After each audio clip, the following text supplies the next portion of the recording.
You can't just go barreling in and say, right, let's talk about this day you killed somebody. You have to be careful about these things. And you have to use language very carefully. You have to time your kind of inquiries and questions in a really thoughtful way. It's a bit like kind of doing surgery on the mind in a way.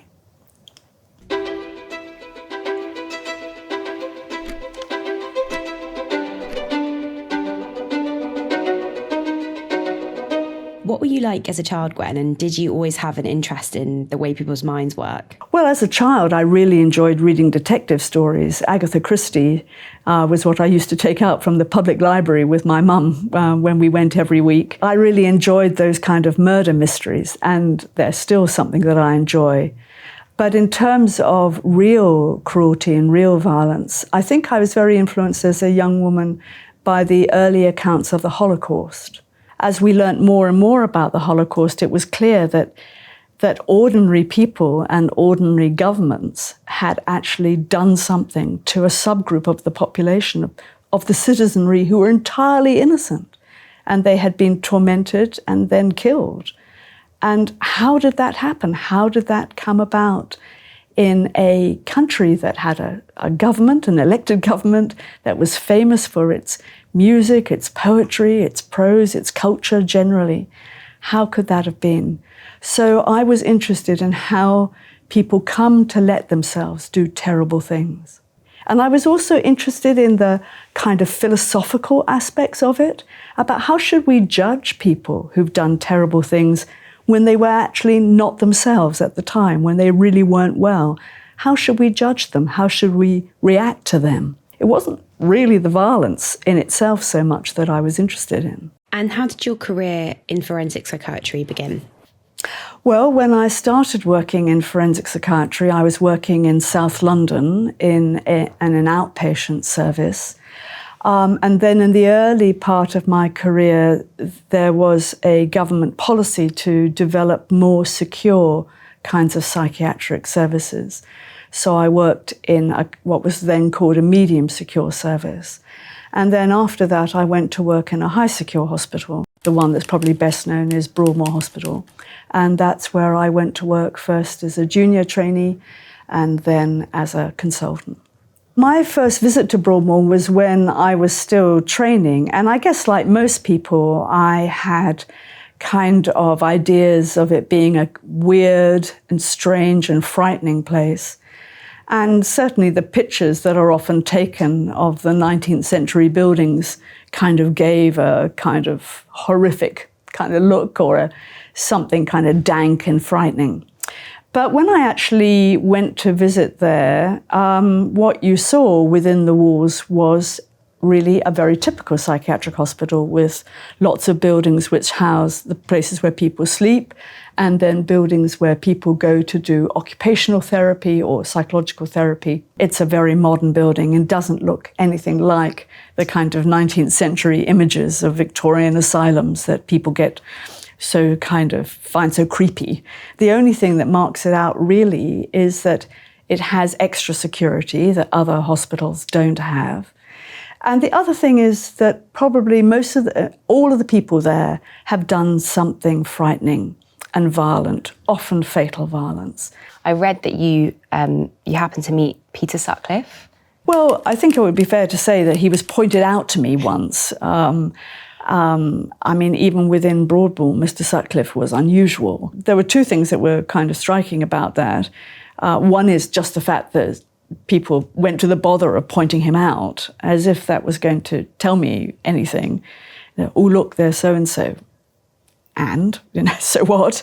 But also that was the thing, is that really nothing happened. I just saw a man. I just saw a middle-aged man. I didn't see anything. There was nothing to see. And I think that's a really important aspect of forensic psychiatry, that when you work with people who've done terrible things, it's not necessarily there in their face or their body. There's nothing to see. You really have to spend quite a lot of time talking to people before you can kind of get at the states of mind that lead to causing great cruelty and harm to others. What happens in the sessions in your therapy room? Well, the therapy sessions that happen in a prison or a secure hospital are pretty much like therapy sessions anywhere. If you're at the beginning of therapy, you're often having conversations that get people used to the process of talking about themselves, and that can take a while. Many people I meet are not accustomed to talking about themselves at all. Many people I meet at the beginning of therapy have never really thought about their minds and feelings as something they could talk about. So often the beginning of therapy is just getting that laid down. And then we move in often to talking about how they come to be, either in hospital or in prison. And I usually let people get there themselves, but sometimes it's very clear. So, for example, I'm thinking about a man who I work with in prison. I was asked to see him because he was very suicidal. He had committed some very serious acts of self-harm and had been in the hospital wing of the prison because everyone was so worried that he was self-harming. And he was a man who had been convicted of joint enterprise murder, which is to say, although he actually hadn't carried out the fatal blow, he had been part of the people who were there, and so he got convicted of joint enterprise murder.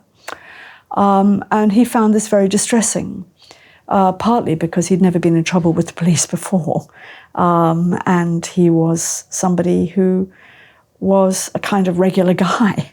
And it was probably something to do with a drug deal that went wrong, I think. Or that's what he said, anyway. But he found doing a life sentence in prison was very distressing. And when I saw him, we were really focusing, therefore, on his sense of what was driving these suicidal feelings. And what was driving the suicidal feelings was his feelings of guilt. Partly his guilt about the homicide, that somebody had died, and he was a young man and another young man had died, and which he felt bad about. But also he felt guilty about the impact on his family and the victim's family, and the suicidal feelings were coming from a sense of terrible guilt. So in that case, talking about the homicide was kind of central to the work. So I had to know what happened. I had to get him to talk about it in order for me to kind of work out what had happened, but also more crucially, so I could understand what he thought about it. But you have to work up to that. You can't just go barreling in and say, right, let's talk about this day you killed somebody. You have to be careful about these things. And you have to use language very carefully. You have to time your kind of inquiries and questions in a really thoughtful way. It's a bit like kind of doing surgery on the mind, in a way. How much detail do people tell you about the crimes they've committed, the murders? Often not very much, because in my experience, it's quite distressing for people who've killed to talk about that. And so it's rare for people to go into detail, at least initially. And often that's because of traumatic memories. I mean, again, one of the things that people often don't appreciate is that people who kill sometimes develop PTSD in relation to the homicide that they actually caused. So they have traumatic memories, they have flashbacks, they can have flashbacks to the blood that was present, the smell of the blood, they can have flashbacks to the sound that the victim made, they can have flashbacks to what they did afterwards and how they were feeling. And it's not at all unusual for people who killed to have nightmares about doing so. And that's particularly so in cases where they were mentally ill, grossly mentally unwell when they killed, or people who kill in a kind of malignant passion. For example, people who become convinced that their partner is unfaithful to them and a big quarrel erupts and they grab a knife and they stab somebody. And then afterwards, they're just kind of horrified by what they've done. And usually the first thing they do is then ring the police and say, you better come round, I've killed my wife. And then they're just standing there waiting for the police. And that can be the stuff of nightmares. If they do try and get rid of the body or bury the body, is that something that you talk about with them? Getting rid of a body is very difficult. Dead bodies are extremely heavy, so you need someone to help you. But if you get someone to help you, that kind of raises a serious problem. So, for example, cutting up a body seems absolutely horrific and monstrous. But people I've met who've cut up a body have said kind of quietly that it was a practical solution to the problem. And again, people who do that are usually in a slightly odd state of mind when they do it. They're kind of dissociated a bit from reality. It's like a dreadful dream. That's what some people say. You've worked at Broadmoor for a large part of your career. What types of patients do you normally come across? You can't get admitted to Broadmoor unless you've carried out the kind of violence that's very frightening and disturbing to other people. And we see a lot of people who've killed family members when they were mentally ill.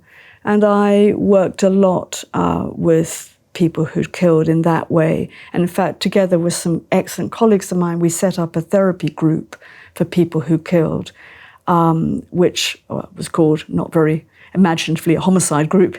And our homicide group met every week to allow people to come and talk about their experience of having killed and what it had done to their lives and what they felt about it now and the impact it had made on not only, of course, the people that they killed, but their extended family and friends and the loss of their own life from the past. At the beginning of groups like that, people often talk about what it means to have killed somebody. And one of the things that our people are often preoccupied by is what makes them different from soldiers. We see soldiers as kind of licit and even admirable people because of the social context. But when people who are mentally ill kill, then they are seen as being monsters or weird or bad. And that kind of stigma around killing, I think, is very hard to live with. And it's not that people try and kind of see themselves as victims. They don't. But they do sometimes struggle with the sense of being hated.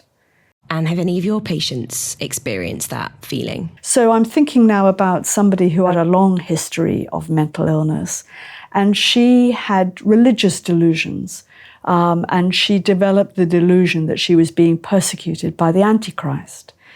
And she then extended that belief to include people who were working in the care home where she was living. She was living in a mental rehabilitation hostel. And very sadly, she developed a belief that one of the care workers there was an Antichrist. And she believed that she was in danger from this person. And eventually, she thought about it for some time. That's what's so sad about it, because she knew it was wrong. But the grip of the delusion was so strong that eventually she went down and she grabbed a knife and she killed this man. And afterwards, she was very distressed and very suicidal. And that's how I met her, because she was transferred from prison to Broadmoor. This was when we still had women in Broadmoor. We don't anymore. And when I met her, she was still very psychotic, still very paranoid, still very deluded about there being Antichrist everywhere. But she knew that she had done something terrible. And she felt terrible about it. And she knew that she somehow had to come to terms with what she'd done. But she didn't know how. It's very uncommon for people with mental illness to kill, extremely uncommon. I mean, lottery winning uncommon. It's so rare. But of course, when it does happen, then although family members are actually initially most at risk, it's also possible for people with mental illness to kill strangers when they're grossly mentally unwell. And it's actually, slightly more likely that they will attack strangers. And in fact, we've had a very recent case in Nottingham where a man who was grossly mentally unwell killed in what we would technically call a kind of spree killing over a period of 12, 18 hours. And in that he killed 3 strangers and nearly killed 3 others. So, and he's been sent to a mental hospital for treatment.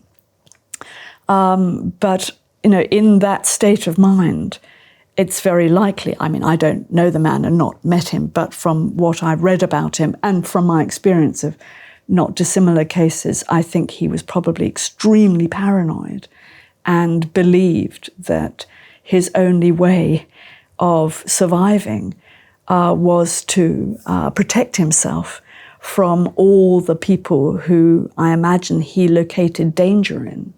He saw them as dangerous in a way that we could only describe as completely mad and irrational and delusional. He was so paranoid he went to MI5, to the MI5 building and asked for help, which is kind of as good an indicator of mental irrationality as I know. They're all sad stories. They're all really sad stories. That's why it's never about evil. It's about sadness, really, and grief. Have any of your patients ever attempted to leave or kind of run away or escaped Broadmoor? I think one of the things that maybe people don't realise is that the vast majority of patients in Broadmoor are keen to accept help and therapy, and they want to stay there. It's a terrible situation that some people don't get the treatment that they need until they've done something awful and horribly violent, that if only they got the treatment before, they might not be in this situation. Actually, you're making me think of a man I was working with last year who said to me, "I'm not glad to be in Broadmoor, but I'm grateful." And what's the most shocking thing you've ever heard or case you've ever dealt with? I think the most disturbing people I meet are the people who deny any responsibility for what they've done and blame other people. So they don't really, if only somebody had helped me properly.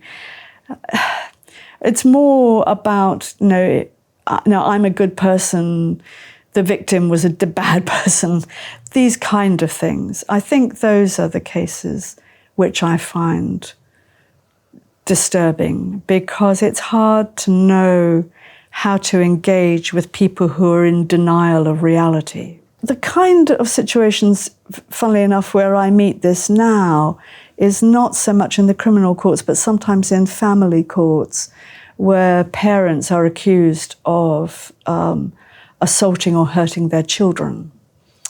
And I quite often meet men and women who clearly have hurt their children, but can't accept it and deny it, and either say it wasn't them, or they blame somebody else, or sometimes they blame the child. And that's kind of disturbing. Have you ever been scared or frightened? Have I ever been scared or frightened? Not in Broadmoor. Sometimes in prisons. The place which is most unsafe is the community. So actually, the places where I've been assaulted have nearly all been in outpatient clinics, where people who've been in very disturbed states of mind, often because they're intoxicated, have come in to clinic and been very angry with me for some reason or other, and assaulted me in those circumstances. And often that happens very fast and you don't have time to be scared. So part of my training as a forensic psychiatrist is about trying to read those cues, and it's my responsibility not to put myself in any danger, because I don't want the people I work with to get in any more trouble than they're already in. How do you kind of deal with sitting in a room with people that, lots of people would say are monsters? I kind of feel that, how do I know that this couldn't have been me? That in the right circumstances, maybe I could do something just as bad as this. Who's to say that if I had not been through some of the things that these people have been through, and I have to say some perpetrators of serious violence have experienced terrible violence themselves as children. So who's to say if I'd been through what they'd been through as a child, and if I'd had serious addiction problems and developed serious mental illness, who's to say that I might not have killed somebody too? So I kind of start from the position that I may have more in common with this person than first appears. And as a society, how much empathy do you think we should have for people that commit serious acts of violence? I think that it's very understandable that we all feel hurt and distressed and outraged when somebody commits an act of terrible, fatal violence. Of course we all feel outraged. I feel that outrage too. And I don't want to minimize in any way the distress that victims and victims' families feel. And in fact, it's a very important part of the work that we do is we always keep the victims and their victims' families in mind when we're doing this work. It's not a question of either the offender or the victim, it's both. But what I will say is that I think revenge, although a very natural and human emotion, is an emotion that we can't afford. It's too costly. It's too costly in terms of our psychological well-being. It's not good for us to be vengeful. It does things to you. Actually could take you to a place where you kill if you're that vengeful. But it's also too expensive financially. We currently have 60 people on whole life tariffs. That means they will die in prison. And we could still keep people constrained and detained and contained, but we don't have to keep them in prison to the day they die. And what do you love about your work? Well, it's just so interesting. Every single day is different. It's both interesting intellectually, but it's also interesting philosophically. You know, what is the difference between a Nazi prison guard who kills a prisoner and a man who kills his wife because he believes she's unfaithful to him? What's the difference between these two men? They both killed. Are they in any way similar? Are they different? If so, how? Why? I find it philosophically fascinating. But I also think what I love about my work is that it's real. It's real. The is real. And the emotions are real. And that's a privilege, to get up close and personal with real human beings who are in an extraordinary situation. So, yeah, I think it's a privilege to do the work.